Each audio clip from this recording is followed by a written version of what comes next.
On a aujourd'hui prévu notre premier live parce qu'on a pensé vous faire une super série cet automne là, sur des thèmes qui nous sont vraiment chers, qui sont entre autres la connexion qu'on peut avoir entre les personnes, puis aussi la co-régulation. Fait que j'ai comme envie, là, avant d'aller plus loin, juste vous dire, on voulait vous accueillir, on veut vous dire bonjour. Tiens, je vois ma mère qui vient d'apparaître, c'est super. Oui, écrivez-nous, ça nous donne vraiment comme une belle énergie, là. On est contente. Ça fait que moi, c'est Catherine Gauthier. Donc, je laisse ma collègue se nommer. Moi, c'est Julie Coutia. Et puis, on est toutes les deux fondatrices de la Boussole familiale, une clinique virtuelle d'ergothérapie. Et effectivement, tant qu'à être virtuel, on s'est dit, on s'en va sur Facebook, on s'en va sur les lives, parce qu'on a vraiment comme à cœur de rendre l'ergothérapie accessible. Alors, ce qu'on souhaite vraiment, c'est de réussir à faire de la prévention, aider les parents à un moment où ils en ont besoin. Beaucoup de parents sont en recherche de services, sont en attente de services aussi dans le réseau public. Donc, notre mission, c'est de faire connaître l'ergo puis pouvoir vous aider. Et puis, comment on fait ça? Bien, on mise vraiment sur le virtuel, les consultations en ligne et puis le transfert de connaissances, comme on va faire aujourd'hui ce midi. Julie, as-tu envie de nous parler de notre thématique?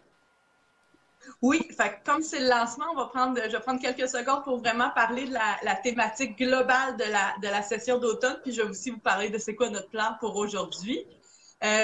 Donc, la thématique, c'est vraiment en lien avec, dans le fond, c'est le fait de se connecter à son enfant pour mieux l'accompagner au quotidien. Oui, c'est la relation parent-enfant, mais c'est la relation parent-enfant qui aide les routines quotidiennes, qui aide le sommeil, qui aide l'apprentissage, les devoirs et les leçons. Donc, on est dans ces moments de connexion de parent-enfant. Puis quand vous allez notre souhait, c'est qu'en comprenant comment qu'on peut vous aider à optimiser les moments de connexion, votre approche, votre lecture de votre enfant et comment vous pouvez vous arrimer à lui, vous connecter à lui. C'est vraiment un mot tellement profond qu'on va aider à l'expliciter au fil des rencontres. Ben, ça va, oui, vous aider à vous sentir plus compétent comme parent. Ça va aider votre enfant dans ses routines, dans ses habitudes de vie, qui est vraiment la nature de l'ergo, mais ça va aussi aider le bien-être de toute la famille. Aujourd'hui, spécifiquement, comme c'est le lancement, puis qu'on voulait quand même se prendre le temps de se positionner, vous accueillir dans notre premier live, on voulait prendre le temps de vous clarifier, de clarifier à ceux qui ne le savent pas ou qui le savent dans d'autres contextes, c'est quoi l'ergothérapie, comment que nous, on vit l'ergothérapie à travers la boussole familiale, c'est quoi la co-régulation. On se sent choyé choyé d'être avec vous en direct et peut-être même en rediffusé. Donc, on va parler de comportement de l'enfant aussi, parce que c'est ça qui va nous guider pour lire et intervenir en tant que parent. Puis, on va parler de plus spécifiquement la co-régulation. Excellent. Donc, notre thématique du jour, Julie, tu nous l'as bien présentée. Fait que moi, je vais passer plus dans la structure, juste pour vous donner une petite idée là, à quoi vous attendre. Là, j'essaie de faire apparaître mon horloge sur mon ordinateur parce que là, on se dit, on a comme sauté un peu de nos minutes pour pouvoir s'enligner. Donc, on voudrait que ça soit terminé comme à 12h55. On prévoit comme un 20 minutes vraiment de contenu pour vous. Et puis, c'est surtout ce contenu-là qui va se retrouver après ça sur Internet. On a gardé comme un 10 minutes de questions, si vous voulez. Donc, on vous encourage vraiment à aller les écrire, là, soit directement, là, j'ai réussi, moi je fais de la double tâche, j'ai réussi à mettre ça sur mon écran, je vois les commentaires quand ils sortent, je suis à côté sur mon coude pour tenir mon iPhone. Vraiment, là, j'ai rien d'optimal aujourd'hui. Donc, c'est ça. À la fin, on va pouvoir répondre à des questions. Sinon, on va juste continuer à donner du contenu tant que notre cerveau va rouler. Et puis, on va avoir, dans le fond, parce qu'on a pensé faire pour l'ensemble de nos capsules, c'est qu'il va toujours avoir une pilote puis une copilote. Donc, quelqu'un qui va l'idée le contenu, puis une autre, dans le fond, qui va être comme un peu la copilote qui va avoir le rôle d'animation. Aujourd'hui, on va faire ça plus toutes les deux parce que c'est comme des bases. On veut vraiment venir vous parler de choses qui sont essentielles, qui nous touchent toutes les deux. Fait qu'on va se renvoyer la balle aujourd'hui. Julie, es-tu prête? Oui, oui, moi je suis contente, je suis vraiment contente. En tout cas, moi je pense que je vais avoir besoin de prendre une grande respiration. Écoute, oui.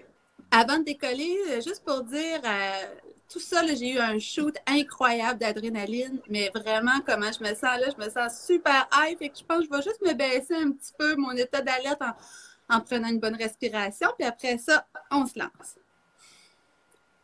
OK. Good. Merci, Kat, de refléter à Catherine que ça va bien. Oui! Alors, Sarah, je suis contente de te voir. Moi, ça m'aide de savoir que tu es là. Oh oui, écoute, moi, je m'amuse. Je suis vraiment dans le plaisir. Alors, on s'est dit que notre premier sujet, ce serait, c'est quoi l'ergothérapie?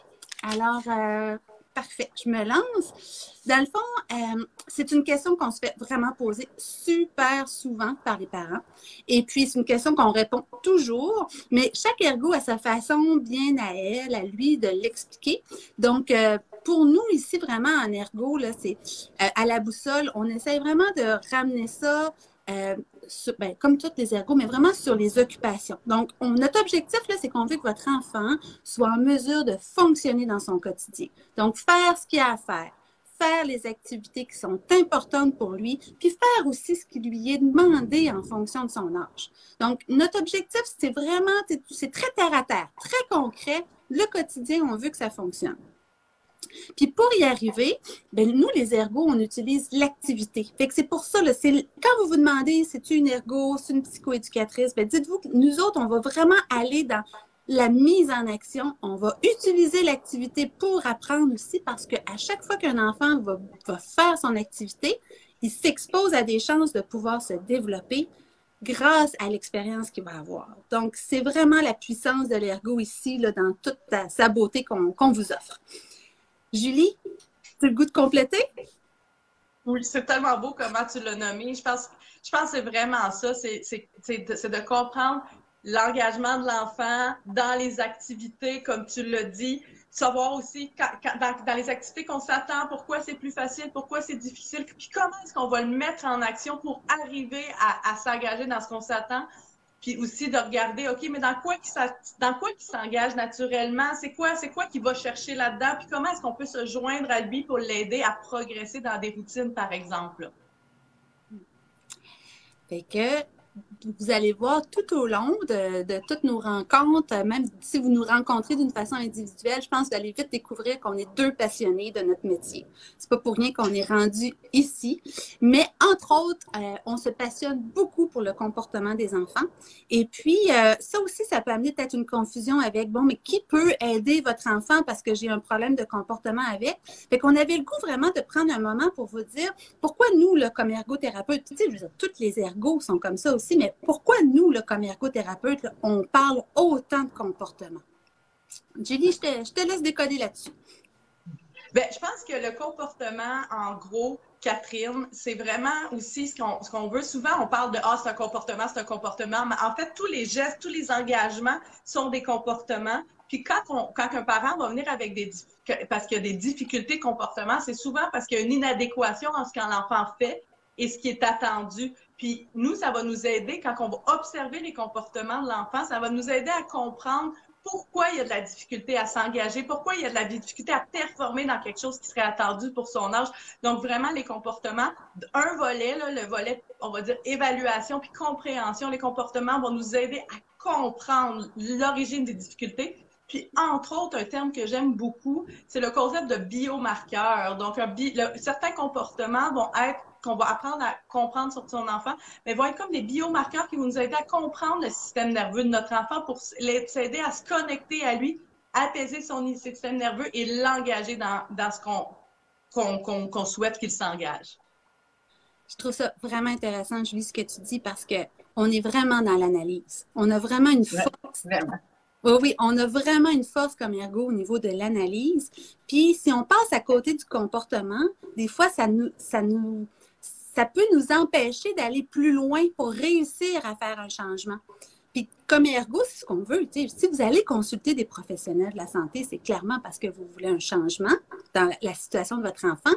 Donc, au niveau de l'intervention, comme là, Julie vient nous parler comme de l'évaluation, puis c'est vrai, il faut vraiment analyser ce point-là parce que ça nous renseigne sur l'état de l'enfant. Mais quand on veut intervenir puis obtenir le changement qu'on souhaitait, il faut absolument tenir compte des comportements aussi parce que, un principal comportement qui est vraiment, qui vient beaucoup contrecarrer l'intervention, mais aussi les parents, c'est l'opposition. Puis l'opposition, ça, c'est la pointe de l'iceberg qu'on voit. Mais nous, ce qu'on veut voir, c'est l'enfant faire son activité. Donc, tant qu'on a un problème de comportement, c'est difficile d'aller intervenir pour mettre l'enfant en action. Donc, c'est pour ça qu'on va, autant une fois qu'on a évalué la situation, mais que moi, par contre, moi, je travaille encore en bureau là, au CIS de la Gaspésie. Fait que quand je vois des enfants, bien, l'intervention doit vraiment viser sur comment je peux modifier son comportement pour qu'il soit en action, pour qu'il puisse apprendre, comme on disait tantôt, puis qu'il puisse se développer. Donc, on travaille très, très fort là-dessus. Puis, Catherine, si on va plus pointu dans la thématique de notre web-série, il y a le terme co-régulation que j'ai déjà commencé à aborder en début, mais j'aimerais ça savoir, toi, comment que tu la définis. La co-régulation. Écoutez, moi, j'appelle ça le super pouvoir des parents. Bien, c'est un super pouvoir pour tous les humains, mais c'est vraiment une capacité qu'on a comme humains de prendre notre état puis de le transmettre à une autre personne. Puis, c'est sûr que ça peut, je veux dire, on peut être dans un état énervé puis le transmettre. Ça, c'est du stress qui déborde. Mais la co-régulation, on va le chercher vraiment. La contagion affective, oui. Oui, c'est ça. Fait que la co-régulation, pour moi, c'est d'utiliser ton état. C'est d'abord prendre conscience de ton état comme parent, puis après ça, être capable de l'utiliser pour le transmettre à ton enfant pour qu'il se sente bien, puis dans les meilleures conditions possibles pour faire l'activité qu'il doit faire. Donc, c'est vraiment c'est quelque chose qu'on peut utiliser comme autant en prévention en se disant « Ah, qu'est-ce qui va faire du bien à mon enfant pour qu'il puisse faire ce qu'il est supposé faire? » Ou quelque chose qu'on peut se dire, qu'on peut utiliser vraiment comme en intervention, là, en crise. « Oh, là, je dois aider mon enfant, il a besoin de s'apaiser. Comment je vais m'utiliser moi, comme parent, pour transmettre mon état à mon enfant pour l'aider? » C'est quelque chose de très dynamique, je trouve, comme processus, la co-régulation, mais c'est quelque chose qui doit se faire de façon consciente si on veut que ça soit vraiment efficace. Puis Julie, j'aimerais ça que tu nous parles de ça, le côté conscient de la co-régulation. Bien, en fait, là, ce que j'ai le goût de dire, là, très bien nommé, c'est que ça pourrait aller dans n'importe quelle direction. On est vraiment des êtres sociaux, puis nos systèmes nerveux communiquent entre eux, on va dire par Wi-Fi, c'est-à-dire oui, on peut communiquer verbalement, oui, on peut communiquer avec le toucher, on peut communiquer visuellement en faisant des gestes, mais il y a vraiment une communication de système nerveux à système nerveux qui a été démontrée en tout humain, mais encore plus spécifiquement ou différemment là, entre un parent et un enfant ou entre un enfant et la personne auquel il est attaché et de qui il répond. Il y a vraiment cette communication-là. Puis quand on en prend conscience, c'est qu'on accepte que cet échange-là, que cette communication-là. Et ce qu'on fait, c'est qu'on l'utilise en fait au lieu de juste, premièrement, on l'accepte, puis des fois, juste en l'acceptant, ça peut nous apaiser, de dire, ah, ben oui, c'est vrai qu'on est en train de s'arrimer ensemble dans une direction que j'aime pas. Donc là, on comprend et donc ça peut nous apaiser et en rétrospective, apaiser l'enfant. Mais Cindy nous dit qu'elle nous entend plus. Est-ce que je peux avoir de l'information pour savoir si c'est la seule? On a un petit cœur qui est sorti. Le petit cœur, je ne sais pas si ça veut dire que ça va bien. Peut-être des pouces pour nous dire, oui, si vous nous entendez ou... Oui. Ben, genre, s'ils nous entendent, ils vont faire des pouces, puis là, il n'y a pas de pouces. Oh! Ah, donc Sarah nous entend. OK. OK. Je suis désolée, Cindy, mais ça semble être plus de ton côté, fait que je vais continuer. Ah, merci. Il y a comme plein de monde qui nous entend. Oui, c'est le fun des petits pouces, puis c'est le fun de oui, ça, oui, parfait. J'arrive pas pour écrire, on n'est pas super habitués, fait que ça se peut qu'on vous réponde pas live là, directement, mais ça nous fait du bien de vous voir. Julie, t'as vraiment hâte sur celui-là pour l'avoir vu aussi vite parce que c'est parfait. Parfait, il est sur mon écran, je le lis. En fait, Fait que dans le fond, là, ce que j'avais le goût de partager aujourd'hui, là, c'est qu'il y a vraiment quelque chose au niveau du système nerveux de ça. Il y a des données probantes. Moi, je suis très intéressée par la neuroscience qui supporte cette activation. Puis, entre autres, là, un des trucs qui se passe dans le cerveau de votre enfant ou dans votre cerveau, c'est que quand on est dans une connexion, là, quand on est dans un moment ensemble de régulation apaisée, qu'on est connecté, là, il y a la création de l'ocytocine. L'ocytocine, c'est le pitocin, mais naturel du corps. Là. Puis là, on en entend parler surtout pour l'accouchement, pour l'allaitement. Mais en ce moment, il y a vraiment, vraiment beaucoup de recherches qui montrent que c'est dans toutes les relations, à tout moment, qu'il y a de l'ocytocine qui est produite. Et cette ocytocine-là, elle se colle, dans le fond, c'est comme des molécules qui vont se coller à presque partout du cerveau pour apaiser de différentes façons, OK? Ça se peut que mon angle de vue change parce que là, je veux vraiment prendre le temps de lire les 3-4 points que j'ai écrits parce que je pense que c'est vraiment intéressant. Donc là, ça, c'est l'ocytocine, c'est une façon de pourquoi la co-régulation consciente et dirigée fonctionne. J'ai Josiane qui nous dit que des fois, ça bug. Je t'entends, Josiane, et ce que je comprends, c'est que c'est pas optimal, mais je vais quand même continuer. Mais arrêtez-moi si vraiment il y a personne si ça fonctionne pour personne. Puis de toute façon, là, il va y avoir une vidéo, puis la vidéo va pouvoir être déposée. Donc, moi, j'ai confiance là, que ça va, on va couler, là, on va couler l'information. Puis Parfait. Puis on va essayer d'optimiser les choses pour la prochaine fois, promis, avec ces commentaires-là qui sont tout à fait appréciés. Donc, je regarde mon écran, là. L'ocytocine, elle va se connecter à différents endroits dans le cerveau. Elle va favoriser la relation d'attachement, donc ce sentiment que l'enfant est capable de se donner ou de faire confiance à l'adulte avec qui il est. Donc, ça va l'aider à faire confiance que l'adulte l'emmène à un endroit qui est adéquat, qui est sécuritaire. Donc, ça va vraiment aider les transitions. Ça va atténuer l'ampleur des réponses de stress, incluant la réponse de cortisol dans le corps.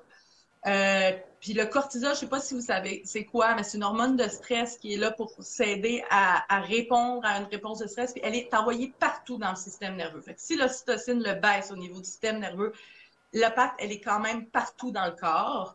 Ça aide à effectuer la gestion, l'ocytocine aide à effectuer la gestion de toutes les sensations, toutes les sensations qui viennent de l'intérieur de son corps et de l'extérieur, dans une zone du cerveau qui s'appelle le thalamus, qui est comme un peu le DJ du corps, qui dit qu'est-ce qui est important, qu'est-ce qui n'est pas important. Mais l'ocytocine va aider à s'assurer que le DJ ne soit pas en train de me capoter, qu'il soit plus efficace dans son travail. Il va apaiser l'ocytocine, va apaiser l'amygdale, qui est un peu, qui avec d'autres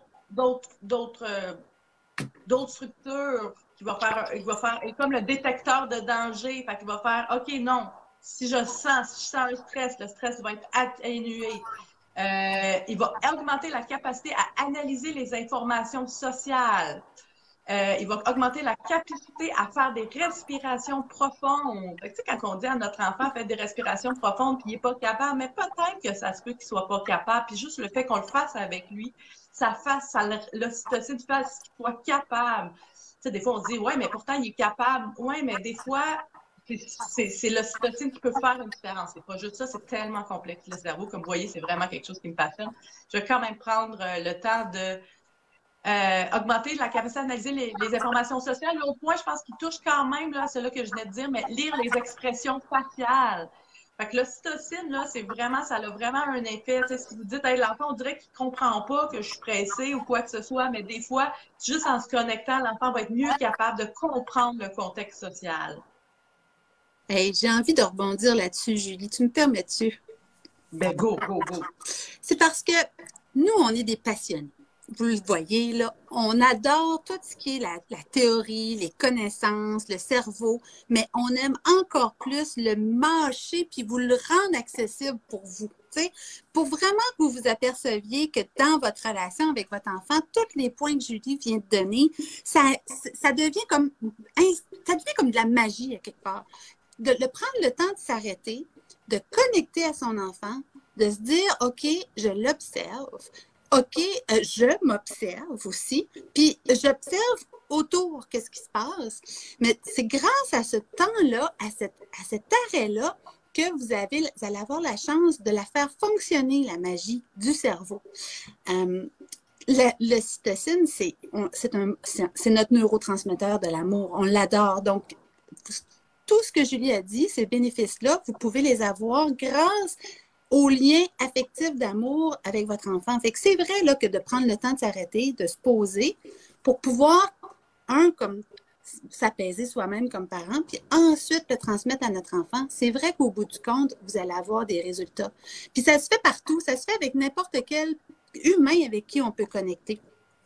Et j'aimerais ça, juste pour, dans le fond, j'ai comme fait, hein, on a comme switché, Julie. Hein, j'ai comme pris le point de la connexion, là, notre prochain point, pour pouvoir dire qu'effectivement, une des choses, des fois qu'on oublie, c'est de se connecter à soi-même comme parent. Puis c'est pour ça qu'on en parle souvent aussi.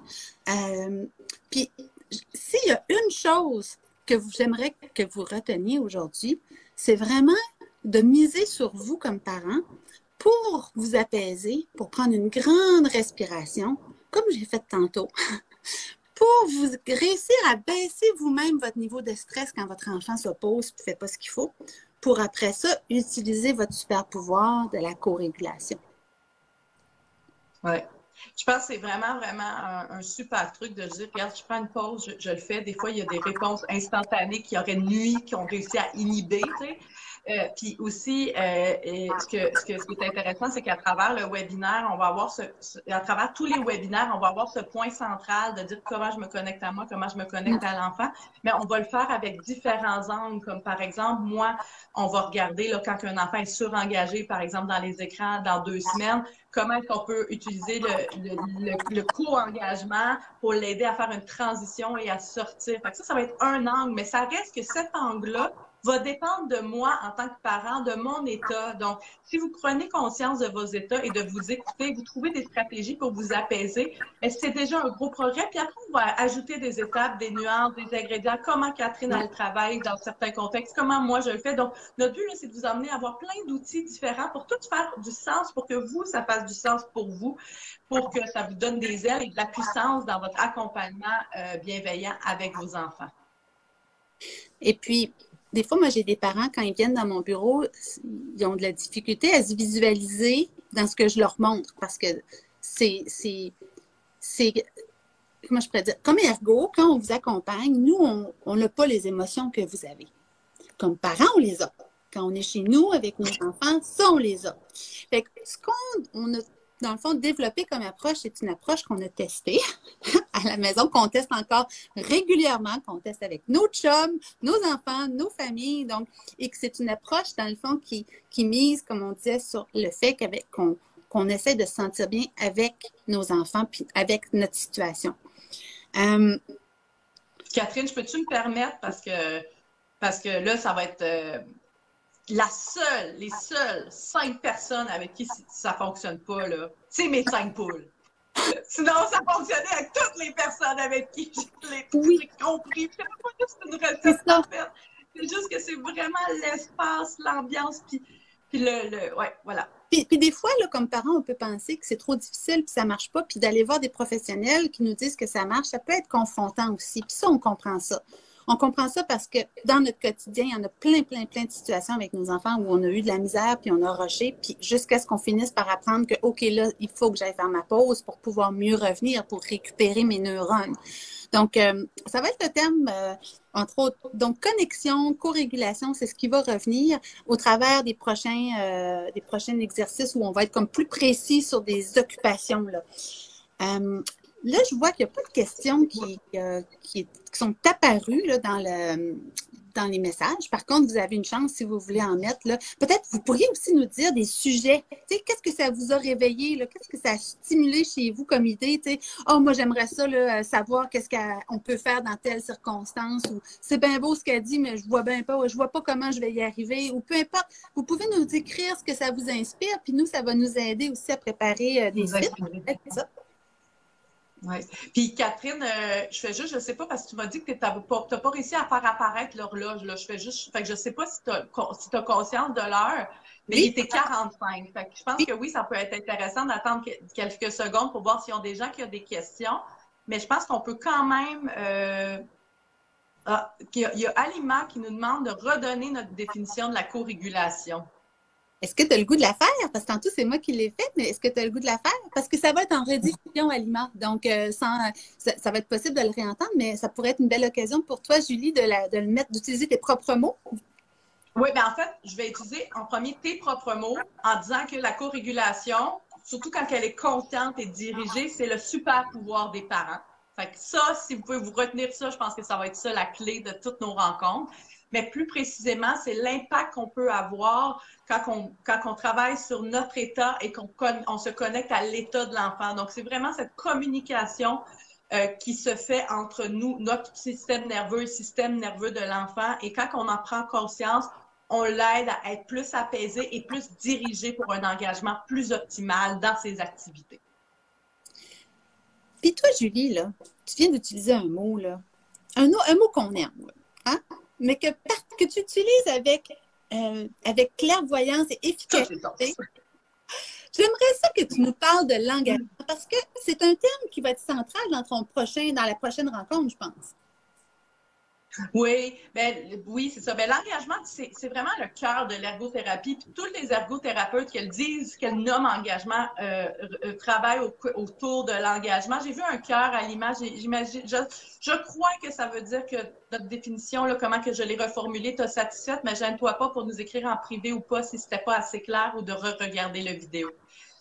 L'engagement, pour moi, c'est vraiment, vraiment mon mot favori de toute la vie et vous allez m'entendre en parler, en reparler et tout ça. Pour moi, l'engagement, c'est la capacité de l'enfant à débuter, réaliser et interrompre une activité qu'il veut, qu'il souhaite ou celle qu'on souhaite qu'il fasse. Puis quand on comprend l'engagement de l'enfant, puis quand on l'observe, on peut s'arrimer à lui et se connecter à lui de manière un peu plus ciblé pour vraiment pour pouvoir l'aider, par exemple, soit à se désengager, par exemple, s'il est surengagé dans une activité, puis c'est de ça qu'on va parler spécifiquement dans 2 semaines. Quand mon enfant est surengagé dans l'écran, comment est-ce que je fais pour l'aider à se désengager sans que ça soit une dérégulation ou une crise à chaque fois? Il y a des choses qu'on peut faire avant pour le préparer, pendant qu'il écoute les écrans et après quand on va l'accueillir dans son désengagement. Wow! Puis tout ça en utilisant la co-régulation. Exact, bien sûr. On a un super pouvoir, on va l'utiliser. Oui, mais il y a une phrase qui était dans un livre que tu m'as montré, puis que j'ai tellement trouvé inspirante, là, qui disait « Un super pouvoir fonctionne mieux quand on sait qu'on l'a. » Puis ça, oui. Quand même, hein, ouais. Ça m'a vraiment parlé, parce que c'est pour ça qu'on fait ce travail-là, puis qu'on s'est lancé dans les Facebook Live. Fait qu'on veut que les parents le découvrent, puis le sentent, ce super pouvoir-là de la co-régulation. Oui, vraiment, vraiment, vraiment. Puis, tu sais, ce que je souhaite, c'est vraiment que si vous êtes un peu plus conscient, puis qu'aujourd'hui, vous partez, puis que ça fasse une différence parce que vous en êtes plus conscient, puis que vous dites, pour moi, c'est suffisant, puis les lives, je vais les écouter dans 2-3 mois quand que je vais juste avoir m'approprié, ben c'est correct. Puis c'est pour ça qu'on veut aussi qu'ils soient rediffusés, pour que ça aille à votre rythme.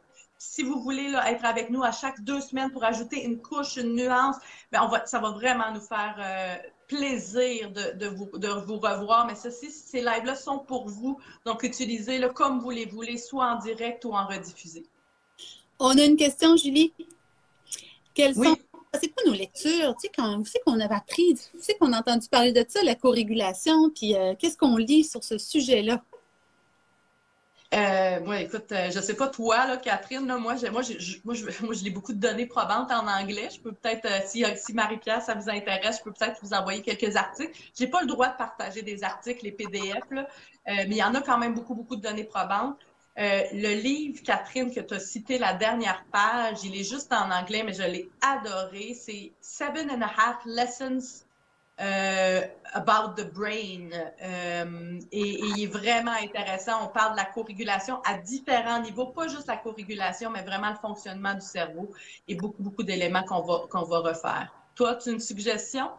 Écoute, c'est un peu comme toi. Je trouve que c'est un thème qui est de plus en plus, qui sort de plus en plus, qu'on voit de plus en plus, mais qu'il n'y a pas de livre comme tel. Tu sais, puis c'est souvent en association avec les ingrédients du stress, dont moi, je vais vous parler un peu plus tard aussi. C'est beaucoup aussi en association avec la gestion de l'anxiété. Donc, c'est un thème qui sort un petit peu dans plusieurs domaines. Puis nous, on le fait beaucoup aussi en association avec tout le traitement de l'information sensorielle qui vient aussi interférer là-dedans. Donc, comme lecture en tant que telle, effectivement, je ne pourrais pas vous en nommer une parce que c'est vraiment, nous, on a collé beaucoup, beaucoup de morceaux pour en arriver où on est rendu présentement. Par contre, j'aimerais vous dire que sur notre site Internet, on essaie vraiment d'écrire des articles nos articles pour vous aider, mais à partir des fois de sources, fait que on pourrait envisager de faire une section peut-être un petit peu plus là, en lien avec des lectures là, pour les regrouper ensemble. Oui. Puis, je fais juste nommer, là, il y a jeudi passé, c'est le 1er septembre, je sais que c'est le 1er septembre, je pense que c'était mercredi, il y a eu le lancement de Sarah, je ne sais pas si c'était là, qui est live, sur un livre sur l'hypersensibilité. Puis là, je me suis dit, OK, allez, je fais un test, pas un test, là, mais je fais un live surprise, comme ça va me permettre de me l'approprier puis de parler avec Sarah. En lien avec les hypersensibilités et le présenter. Ce live-là, il est sur notre Facebook. Puis j'en parle un peu de co-régulation ou de connexion et tout ça à travers. Fait que ça peut aussi, allô Sarah, ça peut aussi vous donner là, une autre lunette là, en attendant qu'on continue de mettre ensemble. Mais c'est normal que ça soit difficile puis que ça s'approprie. Puis c'est ça la beauté, puis c'est ça qu'on veut essayer de vulgariser puis de mettre ensemble pour pouvoir vous l'offrir, pour pouvoir que vous puissiez être de plus en plus conscient de votre super pouvoir. Mais j'ai envie de vous donner un scoop, par exemple, parce que moi, je travaille sur un webinaire sur la co-régulation pour rassembler ensemble plusieurs données, justement, pour aider. Fait que, je ne sais pas si je vais être bonne pour le sortir cet automne, mais l'hiver prochain, là, c'est dans mes plans de pouvoir sortir ça. Donc, vous allez pouvoir en apprendre plus également de cette façon-là. Et puis, je vois que Cindy nous pose des questions par rapport aux heures aussi. Donc, oui, c'est un mardi sur deux, à 12h15. Donc, ici sur notre plateforme Facebook, il y a des enregistrements. Nous, on les capte et puis on va les déposer sur notre site web. Donc, ça va être facile d'accès. En s'inscrivant à l'infolette, c'est que là, vous allez avoir l'avis, OK, quand vous allez le savoir quand ça va être sorti puis déposé sur le site web. Et puis, on se dit qu'on termine à 55, donc il nous reste 2 minutes. Oui, puis je vois que Josiane elle nous a écrit pour dire qu'il y a un petit 2 minutes de délai. Ça se peut que ça fasse partie là, de Facebook. Là. Je suis désolée là, si l'effet live n'est pas aussi live que c'est, mais j'espère que tu as quand même pu avoir assez. Ce que je comprends, c'est que oui, que tu aimes l'idée de la clinique web, tu aimes la co-régulation, vous parle, parce que je ne vous connais pas, Madame Normando, vous parle beaucoup, c'est vraiment, je suis contente. Ah, oui, OK. Je suis vraiment contente parce que ce qu'on voulait, c'est vraiment le partager puis vous en prendre conscience parce que oui, c'est surtout, aujourd'hui, c'est surtout un premier vidéo, c'est surtout une introduction, mais on souhaitait vous en parler assez et vous convaincre assez pour que vous en preniez conscience, pour que vous fassiez votre propre définition parce que juste ça, d'en prendre un peu conscience, ça se peut que ça soit le plus gros bout de chemin, puis après, on va juste finaliser. Mais on a plein de contenu, mais oui, aujourd'hui, c'est une introduction. Puis j'ai vraiment hâte que vous soyez ou que tu sois avec nous, Josiane, parce que tu écris que tu as hâte de nous visionner. Hey, Julie, on a eu 18 personnes, je capote. Vraiment, là, merci à tout le monde d'avoir été là. Vous m'avez envoyé là, des shoots d'endorphines. Je me suis sentie là, comme vivante, comme jamais, malgré qu'on soit arrivé en état de stress. Toutes les deux, parce que ça avait vraiment pas été comme on pensait. On avait un super beau visuel avec notre jaune, notre logo. Finalement, ça fait OK, plan B activé. Ah oui, c'est ça. Là, vous étiez sur notre plan B. On va essayer de revenir à notre plan A la prochaine fois. Mais ça nous a fait, moi, ça m'a fait très chaud au cœur de vous voir là. Ça m'a fait du bien. On espère que vous ayez retiré quelque chose pour vous là-dedans. Et puis oui, on a hâte de vous revoir pour vous en parler plus de tout ce qui nous passionne là, dans notre métier. Excellent. Oh, je pourrais en rajouter, mais Catherine, je pense qu'on va ensemble dire bye puis dire qu'on se revoit dans 2 semaines. J'en ai pas pour mettre vos questions qui vont nous nourrir là, au fil du temps. Soit on va en répondre en privé ou à travers les rencontres là, pour être sûr qu'on se nourrit tous ensemble de cette belle énergie-là qu'on veut créer. Alors, merci beaucoup tout le monde. Puis bye Julie. Bye. À bientôt. Bye.